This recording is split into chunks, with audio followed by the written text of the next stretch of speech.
Could you introduce yourself and tell us about Zaina? I'm Dua Nimr from Gaza, the mother of Zaina Nimr, who has Lafora disease. What is Zaina's diagnosis? Zaina was diagnosed with Lafora disease.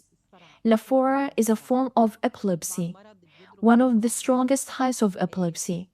Of course, it is a disease that affects the nerves and causes the worst kinds of muscle seizures throughout the whole body. She has full body contractions. When was Zina diagnosed with Lafora disease? She was diagnosed in 2020, roughly 7 years ago. But since 2019, she had already been suffering, and we did not know what she had.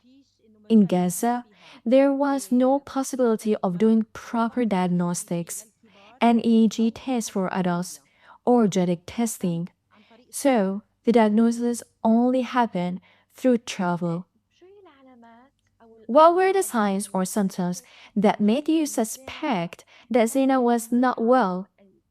In 2016, Zena was initially a very outstanding basketball player at school. She was among the top students, skilled in drawing and beautiful handwriting, and she won second place in the Gaza Strip. Zena also spoke Italian, French, and Turkish. In addition to English, she excelled in all of them. She followed up and studied, and she had very ambitious goals. During exam time, when the first symptoms began, symptoms we did not understand, she started having very severe headaches that would not leave her. There was trembling in her eyes and eyelashes and shaking her hands. She would hold a pen and it would fall from her hand. She could not hold it properly. She began to have cognitive decline. These things began to take over. I started taking her to doctors, but no one understood what she had. What made us suspect that there was electrical activity in the brain was that one day she fell at school. They informed us that she had had a seizure. We took her in and they told us, no, as long as it was only one seizure, it is normal. There is no problem. If she has another seizure, there's something maybe going on. 3 days later, she had another seizure. We took her in and they said she had ordinary brain electrical activity. We began giving her ordinary medications. She took those medications for a year, but Zaya's condition kept worsening as the disease progressed, and we didn't know. She started losing more control. Her hands trembled more. She started seeing whiteness in her vision. She would say, Mama, I see white in my eyes. Mama, colors are coming to me. Her vision would stop. She almost lost her sight. For moments, she would lose vision. The trembling in her eyes became very severe. These were symptoms. The cognitive decline continued.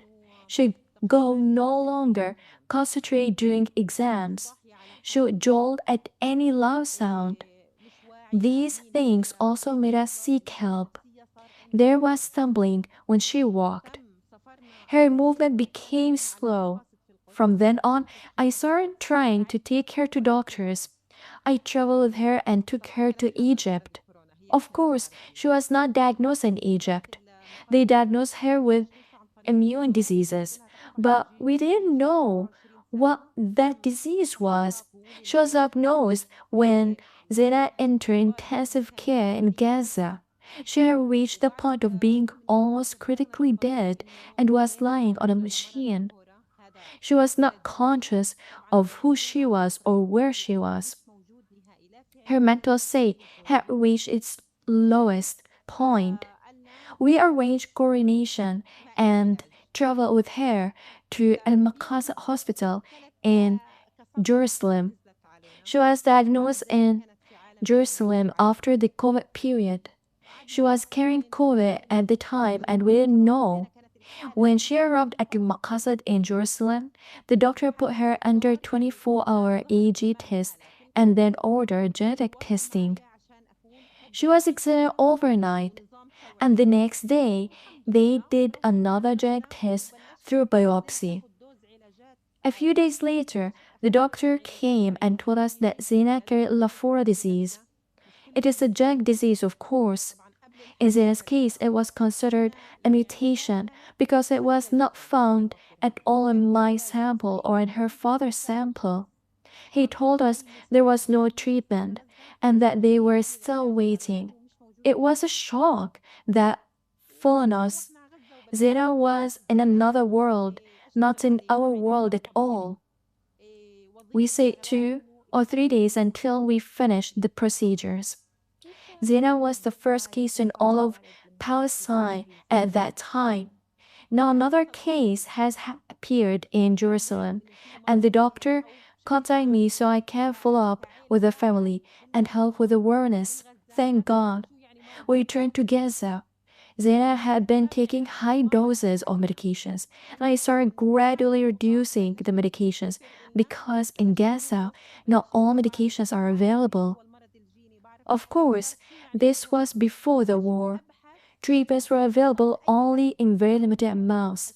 We used to obtain them with difficulty. There was an Egyptian medication I used to bring at my own expense through any traveler going from Egypt to Gaza. I would ask them to bring that medication because it was not available at all. We returned to Gaza and I began working with Zaina on physical therapy, occupational therapy, and things that helped her improve. How did you and her father react when you learned of Zaina's diagnosis? It was a severe shock. We didn't know that a disease like this exists. In general, as a family, 1 in a million Gaza, we didn't know that what a genetic disease meant. We didn't know these diseases. We had never encountered them. From that point, we began talking about traveling. We began studying. I began to become aware. I began to know what a genetic disease means. I began to understand what Lafora is. I began searching so I could reach anyone connected to Lafora, the Lafora hashtag, Lafora families. I started joining Italian pages. My English is not so strong, so I would use Google Translate. I persisted, and this point I reached a family in Italy. Through that family, I joined an Italian Lafora group and began to understand what the disease means, what she should eat, what she should drink, and what I should do with her. All of these things were enough to save me again as the mother of a sick child. You describe Zaina's life before the diagnosis, that she loved life and was cheerful. How did her life change after the disease? Was there physical or psychological deterioration, even in how she interacted? At the beginning, because she started having movements and jerks in her hands, her psychological support had dropped to zero. She would say, "How can I go to school when my hands make these movements? I cannot see. If I hear sound, I have a seizure." She became afraid to go to school and would refuse. "I do not want to socialize with my friends. I do not want to go and talk to them. I get tired in front of them. I get tired." She would say, "I might have a seizure in front of them." So her psychological state became very low. She stopped going to school, but she did not stop completely. We gave her a period of recovery. We gave her a lot of psychological support. She studied from home with teachers. When exams came, I would take her to sit for the exam. I focused with her on 3 or 4 subjects only, just for her to study them, so that she would feel she was not less than any student at her level. She would take the exam and get a grade like everyone else, because Zaina was one of the top students. This was a psychological factor we worked on. When she took the exam and felt she was like the other girls, She would be very happy. Her father and I would take her by car. She would enter the exam room with the administrators, take the exam, and receive her results. When she came out, her big smile would show that she was not less than anyone. The Ministry of Education dealt well with her because she was a very outstanding student. So they held her with that point over 4 years. She also had access to a good amount of education. How does Zaina communicate now with the people around her, whether strangers or relatives? At present, for example, when she goes out with her father, she communicates very well. Now, her father and her two brothers are the only ones with her outside Gaza. They are in America. We call each other. For example, she calls me on WhatsApp at night and says, Mama. I say, Yes, Mama. And we have a conversation. Thank God.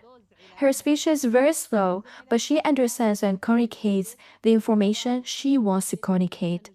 Thank God. Her mind is fine, and her situation is very good. Thank God. Her manner is excellent. What difficulties did you face during Zaina's trip and journey? There were two causes of difficulty, before the war and after the war. Would you like me to talk about before the war first and then after the war? Before the war, then after the war.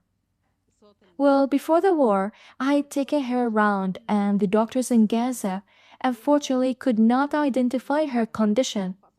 No one helped me at all, not even with a medical paper, so that I could obtain treatment for her. Because they would say to me, What is this disease? This disease is not known.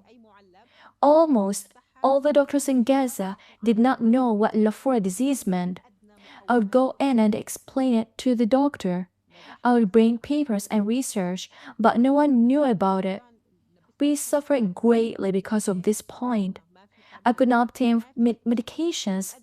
I had to buy expensive medicine and bring it from outside because I could not get it dispensed in Gaza, even when it was available there. These difficulties were on the doctor's side.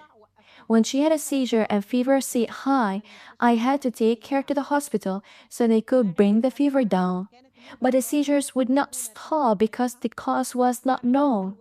They didn't know what is Lafora disease, what is its treatment to stop the seizures. Because of my own previous experience, when I knew Zaina was having many seizures, I would increase the dose of certain medication. That dose will reduce the severity of the medicine's effect and reduce the severity of the strong seizures. The first difficulty of the war was displacement from our home during the first 5 days of the war. We left our house for a faraway place. Everything changed for us. The house, no food, no medicine, no clothes, nothing. We were sitting in a house with 45 people, children, elderly people, noise, bombing, the sound of everything. All of it affected Zaina very badly. Zaina would experience very strong seizures. I could not control them all. The houses were empty. There were not even, for example, metal spoons for food. I reached the point where I fed her from a tin can. I would open a metal can from canned food and smooth its edges so I could feed her from it. Because we didn't possess the most basic necessities of life. We were displaced against our will. For a period of displacement, for example, there were diapers and things like that. At the lowest level, there were no diapers, nothing. The medications I had brought with me when we were displaced were the only ones that kept her going until I found medications available. But they were being sold for several times their actual value. The medication I used to bring from Egypt was completely cut off. I stopped it, and she entered into seizure episodes. We entered the hospital for 6 days. They didn't know how to treat her. The episode happened when her temperature rose and she started having hallucinations. Among the hallucinations that happen with Lafora patients are visual hallucinations. They start seeing animals or animal-like shapes. She saw the IV fluids as if animals were running over her body, and she would scream. She could not see. She was not awake and was not conscious of anything, only screaming. For 6 consecutive days, Zaina was screaming in the hospital, and no one was able to understand because her disease was not known. The doctor would come and they would tell him, Lafora disease. He would say, "What disease? What does Lafora mean? We have no awareness of this disease at all," I would say. "I'm the only one who understands. Just give me and provide me with her medications. Give her IV medication because I can't give her fever pills. The fever is not going down. They do not want to give antibiotics and they do not want to give medications." So I started dealing with it and telling him, "This is at my own expense and under my full responsibility. Provide them for me and I'll be responsible for my daughter's condition." He began to provide them for me and gave me the medications. I contacted professor in America and he contacted the hospital administration so they would at least provide an antibiotic, reduce her fever, and give her IV paracetamol. I suffered. I suffered very much. That was a very distressing difficulty. For a year and a half during the displacement of the war, after everything we went through, I submitted a medical referral for her so she could travel. The referral was completely rejected because they said her medical condition did not require travel, only seizures. But Zaina needed an environment, a good environment, in order to live properly, away from noise, at least medications to stop the seizures, clean food, a good life, so that the girl could come back again. The referral took 1 year and 2 months until approval was granted for her travel. Approval was granted for her, her father, and her 2 brothers only. This was the hardest thing we went through. I, as her mother, had been the one managing her whole life system, her medications and her drinking. I used to take her to hospital for prosthetics, to have physical therapy. For 1 year and 3 months, she had physical therapy every other day. That was very strong psychological support for her. The psychological support was wonderful for Lafora patients, or in general, patients who have genetic conditions. They lose some of their way of life, but they find themselves again when people embrace them and when doctors embrace them.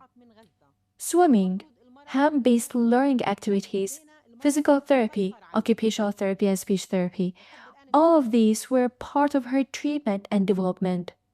They were very strong support for her. She used to love waiting for the exercise and training day so she could go spend 6 hours in the hospital. This was a very strong psychological support for her. The referral came and approval was granted, but I was rejected.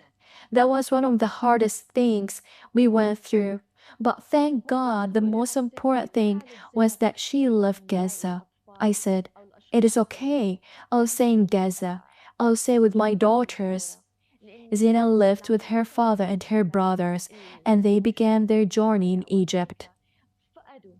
Was Zaina enrolled in a clinical trial? Yes, she was approved while we were displaced. She was tested, and Zaina was still able to walk. She had to walk for almost a minute on her own. There were questions and answers, and she was fully tested. Thank God she was approved because her answers were about 80% important or adequate. She was selected, but the doctor had one condition. If she left before her birthday, before she turned 19, she would be approved. If she did not leave before her birthday, she would be rejected and they would choose another child. Thank God she traveled before her birthday on the 6th or 7th. She traveled 4 months ago to Egypt and she was selected again. They did another test. Professor Burge in Egypt tested her again. She was tested all over again in walking, speech, movement, and communication, and she passed. She was patient number 7 in the clinical trial, the only Arab Palestinian patient from a country full of wars and conflicts. Can you tell us more about this clinical trial? Zaina began the gene treatment, which Professor Burge recommended. She began the doses, and Zaina has reached the 4th dose. The doses were 15 milliliters, 50 milliliters, 50 milliliters, 3 doses, and the 4th dose was 30 milliliters. Until now, there has been no improvement, but there has been no regression either. Her situation is very good. Speaking about Zaina's condition, Zaina's situation is very good until now. Zaina is the same as when she left Gaza. The disease is expected to progress, but in Zaina's case, it has been controlled so far. Zaina still tries to hold her phone. She sits with her phone, watches her Turkish series, sits at the television, changes channels, and flips through. Of course, Zita has been living with the disease for 8 years, and as far as you know, the expected lifespan of the disease is 10 years. Zina has had it for 8 years, but thank God her condition is very good. Can you tell me more about Zina's condition? Differs from other children or people diagnosed with Lafora? From what I have noticed so far, those in Australia or America, for example, lost speech and communication and their mobility, and some of them had electrical activity at a very severe level. So I want to understand from you. You said that Zaina has maintained her way of communication with people. She still has speech or receptive language and comprehension. How does her condition differ from those who are diagnosed with Lafora disease as well? For Zaina, she is different from other cases as an individual case. Maybe because Zaina does not take high doses of medication, or because Zaina has taken only 4 medications from the beginning of the disease. The other children whom Zaina's father has met and contacted take many kinds of medications. From what I see when we talk in the group, I find a long list of treatments, medications I have not heard of or that were not available in Gaza in the first place for me to give her. Zena was taking simple medications. When Professor Burge received her, he didn't want to change her medications. He said, keep her as she is.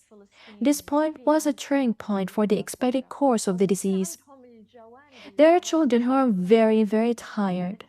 The disease has been with them for example 2 years, but they have very serious deterioration in their condition. They depend on medical devices such as feeding tubes or breathing machines. They are not awake and are not aware of anything around them. Some children who are taking part in the clinical trial like Zaina are able to walk. And some children, as I said, can almost be described as clinically dead. They are not awake and not aware of anything. The disease has not been with them for more than 2 or 3 years, yet their condition has deteriorated greatly. It depends. Is there enough awareness or knowledge of this condition among specialists in Gaza, or is Lafora disease still not wide enough? Unfortunately, there is no chance. 0%. Unfortunately, they do not know what Lafora disease means. Even doctors who recently graduated and came to Gaza after studying in other countries do not know anything about the disease. Not at all. Zaina would get tired, and I would take her to the hospital. What does Lafora mean? I would go to get medications and say, I need these medications for the disease. They would say, what does Lafora mean? There is no Lafora. In the end, we have no awareness of this disease, not among doctors, specialists, patients, or patients' families. I'm telling you, Zaina is the only one in Gaza, but there may be cases that are simply unknown and undiagnosed. She was diagnosed because I did not stay silent. From the day the illness appeared, I fought to know the cause. I traveled and refused to sit still or surrender. I went from one country to another. I began searching online. I began contacting families and joining groups until I reached, for example, Professor Burge. I started asking and learning what the disease was, what it was about, what should be given, and how I should deal with it. Even the doctor who diagnosed Zaina's case at the Maqasid in Jerusalem contacted me and said, "Get in touch with the family of the patient in the West Bank and explain to them what Lafora means." He diagnosed the disease because he had heard of it and studied it, but he didn't know anything practical about it. Are there some children in Jerusalem, in Palestine, who have Lafora diagnosis? Or could there be children who have the symptoms but have not been officially diagnosed? Possibly, possibly. But I only know of one case in Ramallah. There may be others, but not all doctors have up-to-date knowledge. New knowledge plays a role in discovering rare genetic diseases. There is no new knowledge, unfortunately, in Gaza, as we about Gaza, not all of Palestine, because Palestine is open to the world. Gaza is like a besieged prison. Our doctor's education is very limited to only a few diseases. There is no complete background about any new disease. What do you think are the reasons specialists do not have enough awareness or knowledge of Lafora disease? They do not study new things. They have no up-to-date knowledge. They rely on outdated knowledge and do not seek opportunities to develop themselves, study abroad, or bring back new experiences. Young medical students in Gaza, as a besieged place, say, "We'll study abroad and our knowledge will be used abroad. We'll not bring new knowledge back to Gaza because there is no life in Gaza." This, in a way, destroys the life of a person in Gaza because someone might say, "I want to study and work hard on myself, but there is no life in Gaza." So naturally, they study and work abroad. We have become like a developing country. How do you see this condition in the future? And what are the main challenges you may face on different levels? I see Zaina Gatwalling as a strong person. She will get better because her will is so strong. As long as her willpower and mental strength remain strong, Zaina will stay strong. This plays a role even if the disease exists, because she is capable of fighting the disease. When she gets tired for a little while, and then she gets up again. She says, "Yes, Mama, I had a seizure. I got a little tired, but no, here I am, getting up.